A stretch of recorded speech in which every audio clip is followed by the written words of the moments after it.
ALP's reason for existence is to invest and raise the level of logistics and distribution centres in Kenya and throughout East Africa. We think that this market is absolutely ready for modern Class A warehouses which work in all sorts of markets throughout the world. There's absolutely no reason why Kenya shouldn't enjoy the benefits of these buildings as well. Well, North was our first project. The site there was, the infrastructure was in place. Here we had to work a little bit with Talisi to make sure the infrastructure was in place. So we started there before we moved on to here.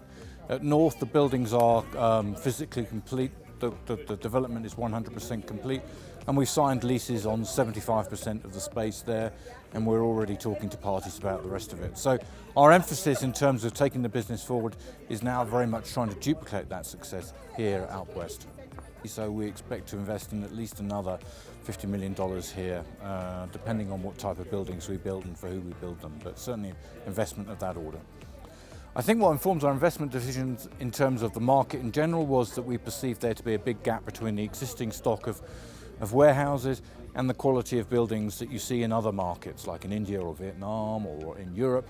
But specifically, when you look at specific sites like out west, what you're looking for is a very good location in terms of distribution roads. So out west sits on the main road going west from Nairobi to the rest of Kenya and beyond to Uganda, and enjoys a road network into Nairobi to make it an excellent distribution point to all of Nairobi and to Western Kenya and to countries beyond. I think people are beginning to perceive that they should move from the old go-down type products that you see on Mombasa Road to modern warehousing, A, to drive down their cost of storage, and B, to much improve that part of their supply chain.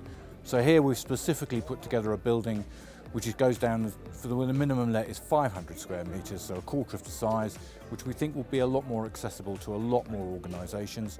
And you still enjoy many of the benefits of a modern logistics centre without having to commit to the much larger space.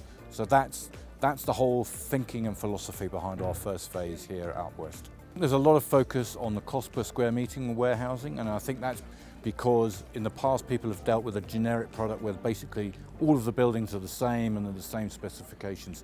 And on a per square metre basis, our buildings are more expensive than those things. So what we say to people is don't focus on the square metre cost per metre, focus on the cost per pallet or the cost per carton of orange juice, what it actually costs you to store and distribute the item.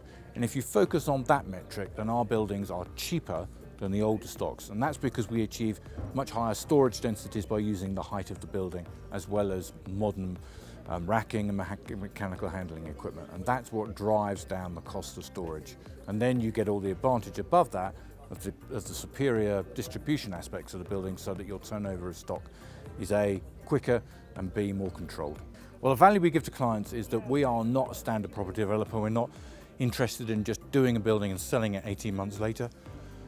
So when we build a building, we take the view that we are going to hold it for a long period of time. So we know when we're building that building that we'll be responsible for how well that building works in 5 years' time, 7 years' time. So our commitment to our tenants is that we will be there with you, sorting out any problems with that building for a long period of time. And that's in our minds when we're building the building. So we build the building to the specification that you would want if you're going to hold the building for a long period of time. And that's very important to tenants. In terms of our investors, well, obviously we've promised our investors a return. Our investors are, I'm happy to say, long-term capital holders. We're not a private equity fund. We don't have to get all this done in 5 years. We're here for the long run. And I think as long as you explain that to your investors, they're happy to take that long-term view and see their rewards over a longer period of time.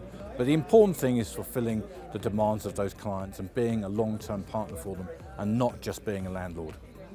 On somewhere like out north, we've very much built a speculative building. We've made the building as flexible as possible for any number of users.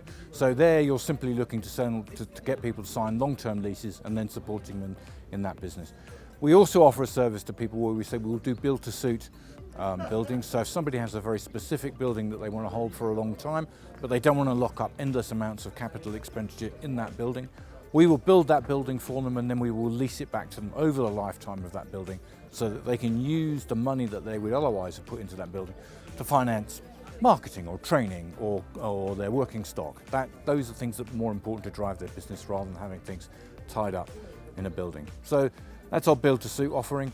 We also look at joint ventures if people want to do a joint venture and they want to maintain an interest in the underlying value of the land. As a developer, I'm not really interested in the underlying value of the land. I'm just trying to get a deal from the investment in the property. So if someone wants to do a joint venture that's structured where they hold the value of the land and we just lease the building, then we'll do that. So we're very flexible in terms of the investment deals that we'll do for people on a bespoke basis, as well as just doing the standard leases on our speculative warehouses.